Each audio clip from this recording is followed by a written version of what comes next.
종합제TV 시청자 여러분 안녕하십니까. 2021년 2월 25일 정오를 막 지나고 있습니다. 이 트럼프 광신도들에게, 특히 한국에 있는 트럼프 맹종자들에게 아주 실망스러운 일들이 계속 일어나고 있습니다. 바이든 행정부가 이 중국에 대해서, 북한에 대해서 약할 것이다 이렇게 봤는데, 바이든 행정부가 등장한 이후에 분위기가 확 바뀌었습니다.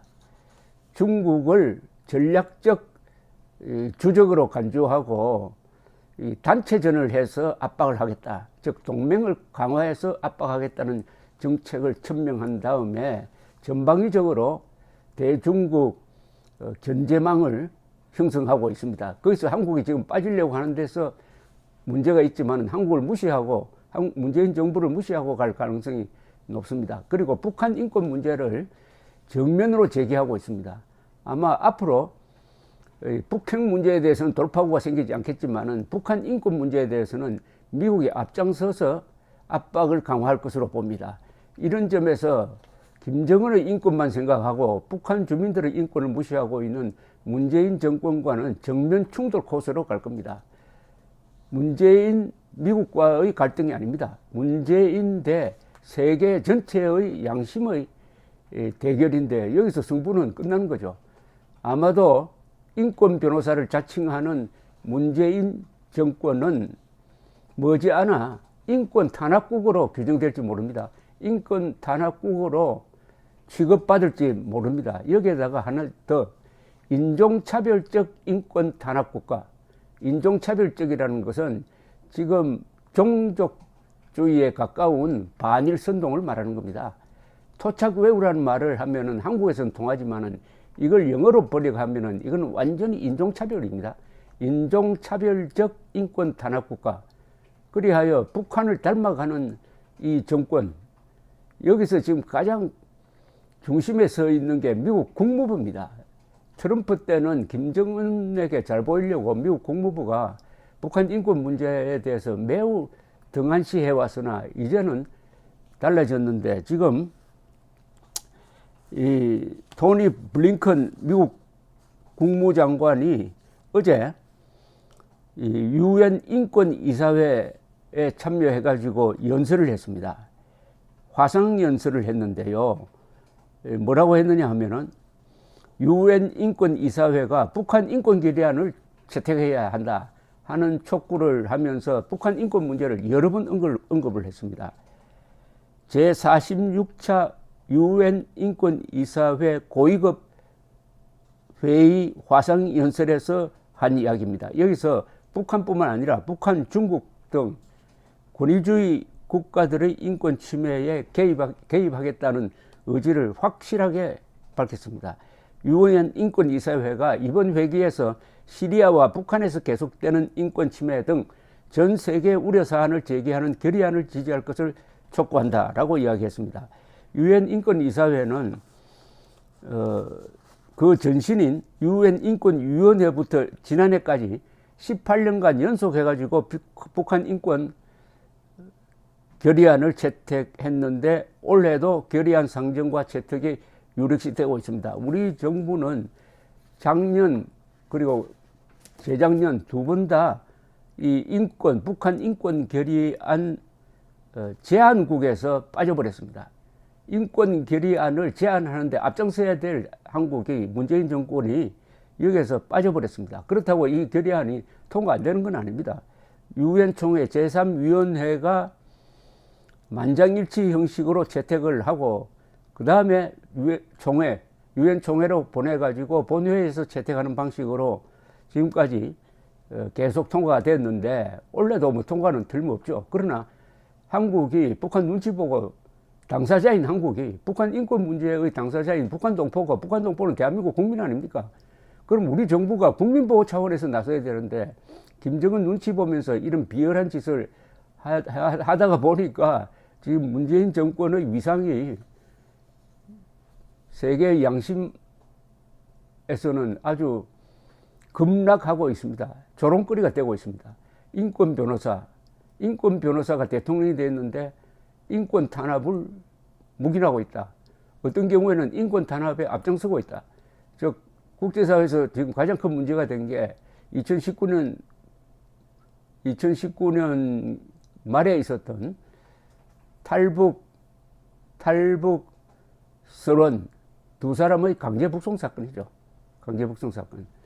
자, 블링컨 씨 이야기로 돌아가면은 이날 연설에서 세계 인권 문제에 대한 미국의 이 기본 방침을 천명을 했습니다. 이 민주당 정권이 옛날부터, 그러니까 우드로 윌슨 때부터 이 세계의 인권, 민주주의 확산을 이 당의 가장 큰 사명으로 여기는 사람입니다. 그러니까 트루만 대통령이 남침 소식을 듣자마자 이자들을 SOB라고 그랬습니다. Son of a Bitches. 이자들을 가만두지 않겠다고 적극적으로 파병을 결심할 수 있었던 것은 역시 민주당의 전통적인 인권, 민주주의 옹호에서 나온다는 것을 잊어서는 안 됩니다.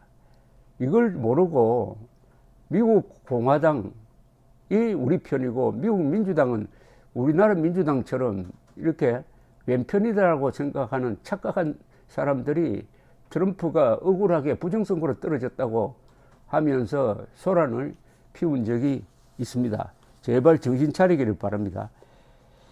블링컨 장관은 미국은 민주주의와 인권을 외교 정책의 중심에 두고 있다. 이는 평화와 안정을 위해 필수적이기 때문이다. 모든 사람의 인권을 존중하고 보호하기 위한 미국의 결의를 재확인한다. 세계 인권선언이 선포했듯이 모든 인권은 보편적이고 불가분이며 상호 의존적이고 서로 연결되어 있다. 이 말은 뭐냐면은 인권 문제에 관한 한 국경이 없다는 겁니다.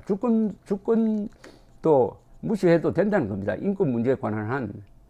그런데 아직도 번지수를 제대로 찾지 못하는 한국의 문재인 세력은 이 대북 전단 금지를 규정한 이 법에 대해서 미국이 의회가 청문회를 하겠다고 하면 내정 간섭이라고 이야기합니다. 그런 웃기는 이야기가 어디 있습니까? 내정 간섭? 아니, 인권 문제에서 무슨 내정 간섭이 있습니까?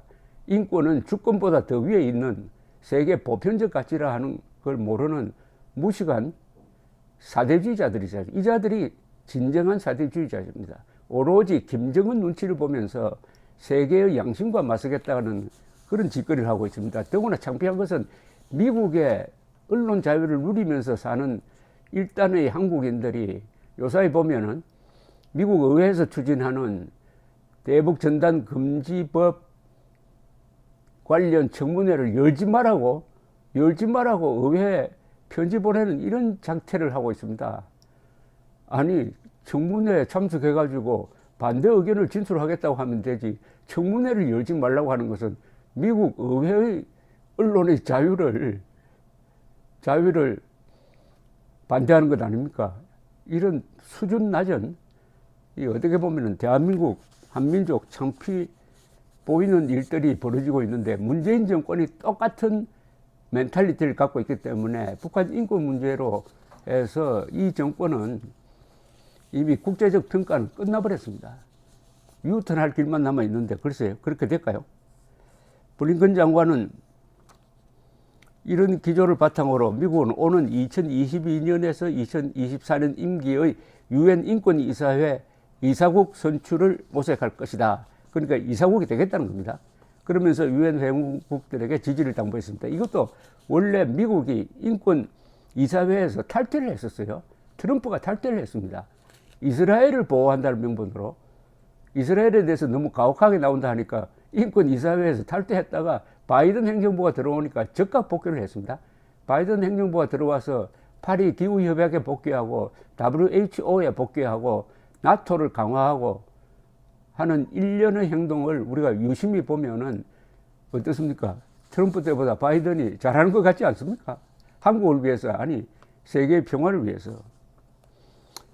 이 블링컨 장관은 인권 이사국의 자격에 대해서도 높은 기준이 필요하다는 주장을 합니다. 최악의 인권 기록을 가진 국가들이 유엔 인권 이사국이 UN 인권이사회 이사국이 되어서는 안 된다. 즉 중국, 러시아, 쿠바, 에리트리아, 베네수엘라 등 현재 UN 인권이사회 이사국으로 활동하고 있는 이 나라들에게 문제의 자격이 없다는 겁니다. 그렇지 않습니까? 이들이 인권이사국이 되어버리면은 세계 인권 문제를 제기하는데 중국, 러시아, 쿠바, 에리트리아, 베네수엘라가 얼마나 반대를 하겠습니까? 블링컨 장관은 견실하고 공정하며 투명한 책임 메커니즘을 따르는 미국의 행동과 인권을 침해하고 학대하면서도 처벌받지 않는 권위주의 정권의 행동은 도덕적으로 같지 않다. 아주 대놓고 하는 이야기입니다. 미국 외교관들이 이 인권 문제에 대해서 이야기할 때는 외교관스럽게 이야기하지 않습니다. 딱 부러지게 이야기를 해버립니다. 중국을 겨냥해서는 또 이렇게 이야기했습니다. 신장 지역이죠. 신장 위구르 지역입니다. 신장에서 잔혹행위가 자행되거나 홍콩의 기본적인 자유가 훼손될 때 우리는 보편적 가치를 위해 목소리를 낼 것이다. 그리고 최근 군부 쿠데타가 일어난 미얀마에 대해서는 버마라고 이야기합니다. 미국은 미얀마는 군부 정권이 개명한 것이므로 그거 인정할 수 없다.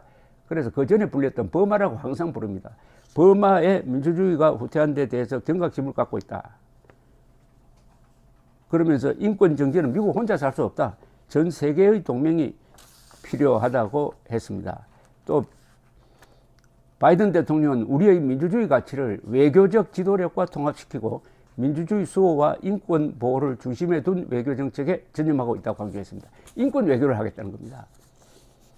이 문재인 정권 참 앞으로 머리 아프게 생겼습니다. 미국이 인권 외교도 하겠다는 겁니다.